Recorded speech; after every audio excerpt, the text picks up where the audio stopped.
Number two, best way for saving money. So, as an adult, do you believe in spending more than you make and why? Absolutely not. I believe in saving and only spending whatever you can afford. You should never go beyond. I don't believe in debt. If you can't afford it, you shouldn't buy it. Yeah. That's my motto. And how do you persuade yourself to save money? I'm really pretty strict about it. I studied business, so that was a good thing. Um, I'm good about, like, I have my different things. I have a child, so I put to his um, RESPs. I put this to tax savings. I put a little bit in everything. It's just a force of habit and just believing that you can do it, and in the end, that it's going to be a good thing for you. Yeah. Because I don't believe that is a great thing. And if somebody could give me money to pay my house off too, I'd be very happy too. Do you think there should be a balance between spending and saving? Yes, I think you definitely have to enjoy yourself too. Because as I said last time, I think life is too short. So you can't just save and save and save and never enjoy yourself. And I do try to teach that to my son too. It's good to put money away, but it's also good to reward yourself and do something good for yourself or fun or go on a trip or whatever it is that you like doing. Yeah. And as an adult, how would you tell a student to save money for retirement? I would say when you work, you just say that I'm going to put a certain percentage of my paycheck away and be disciplined about it and actually do it with every paycheck.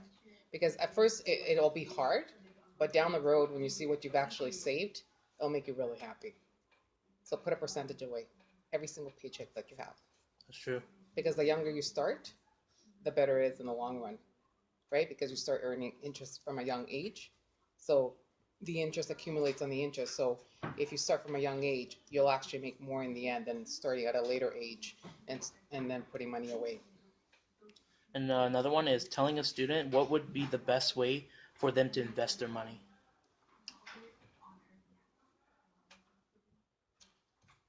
It's good to get a financial advisor and see what kind of structure or plan that you can um, that will be beneficial for yourself. When I was younger and I started teaching, my dad's best friend was a manager at Royal Bank. He pulled me in and he made me take out a $30,000 loan and he made me pay it back. So what that $30,000 loan was is for me, he put in RSPs for me right off the bat. And then he gave me a 5-year plan where I had to pay it all back. And in the end, from there, because I had started with right on the bat with RRSPs, up to this age, I've actually maxed out my RSPs. Like, there's nothing that lacks in my RSPs. They're the maximum that they could possibly be because of somebody that looked after me and said, "Come here, I'm going to do this for you now. You're going to probably say this sucks," but he goes, "Down the road when you're older," he goes to me, "You'll thank me."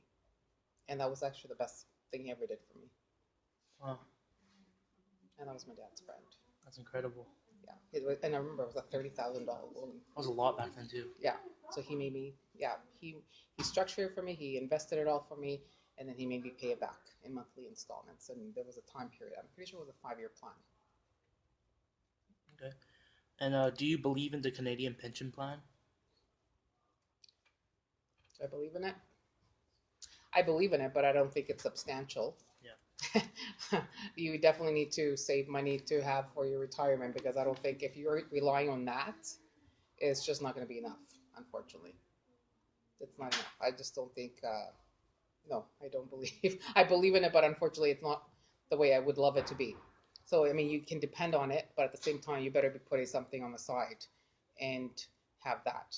And I mean, I guess that the one thing in Vancouver is, or BC, is like if you have a house, you're pretty lucky. You can always sell off your house and downsize there, right? Yeah. So, for money wise. So it ties in with the next question. Is like last interview you said life is too short. So Hmm. if you had a choice to do you think the idea of having a separate bank account for retirement is better than living off CPP? Yes, I do.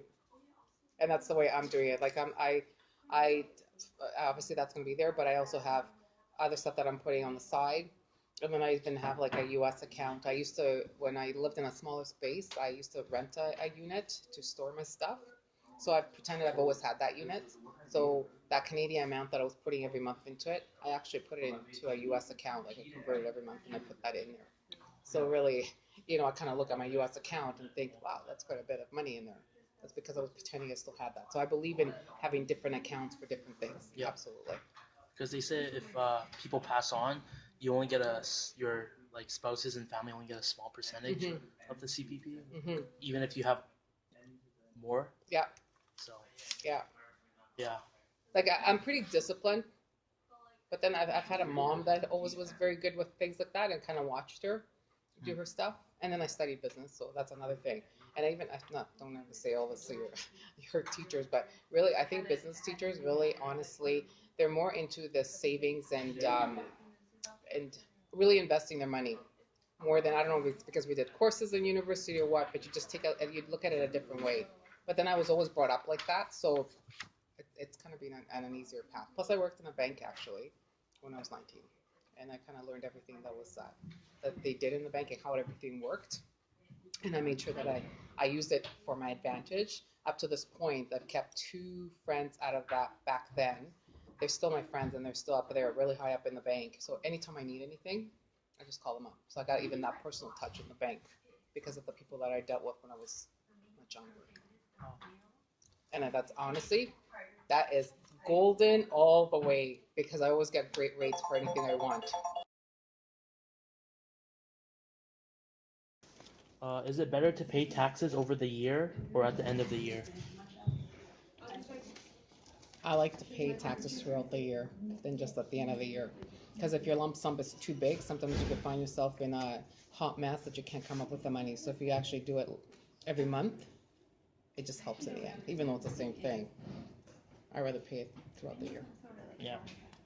Do you think taxes should be raised, lowered, or stay the same? I think taxes should be lowered. I think we get too many taxes here. It's nothing that's not taxed.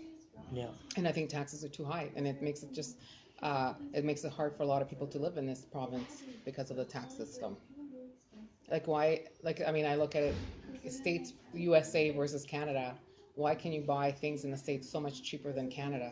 Like I mean, very different in price when it comes to a lot of stuff. Yep, that's true. So It's a lot cheaper down there. yeah.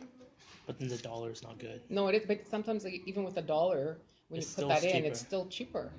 Mm-hmm. Why can you go and get a pair of runners that cost like 200 and something dollars here, go and buy them for under $100 there? Even if you put your exchange, you're never getting up to that point. Like you know Yeah. what I mean? There's such a big discrepancy. And do you think the person should get their credit card right away?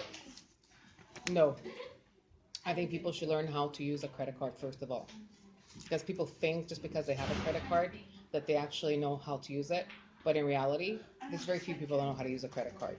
And I'll give you an example. When I was younger, I used to work at a very high-end clothing store, and it had its own credit card.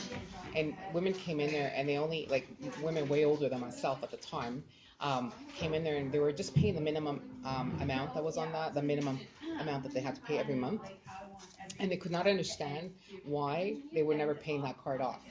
And plus, that card at the time had an interest rate of like 39.9%, and Visa was only 18%. So here I was as a young person in university trying to explain to somebody who had this credit card how a credit card works.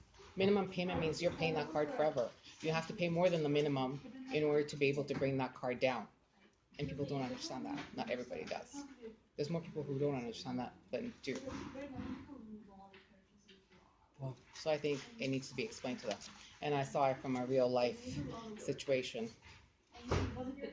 You know, if your balance is 5,000 and you're only paying that minimum of 35, guess what? You're paying interest on the interest, and it just keeps going. Yeah. That it just goes out of control and never comes to zero.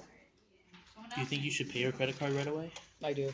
Yeah. I don't believe in paying. I don't believe in paying interest on credit card. I pay my credit cards off right off the bat. I do not believe in wasting my money. The way I look at a credit card is convenience, not carrying a big sum of money around, and then as soon as you get that bill, that you pay it off. Yeah. Do you believe in that? I believe in that. Yeah, that's the way I am. I never run balances on my credit card. If there is a balance that I miss, it's because I missed the bill, and I really then I just kick myself for actually have to pay the interest on it. It's quite high too. Mm-hmm. Thank you. That's it.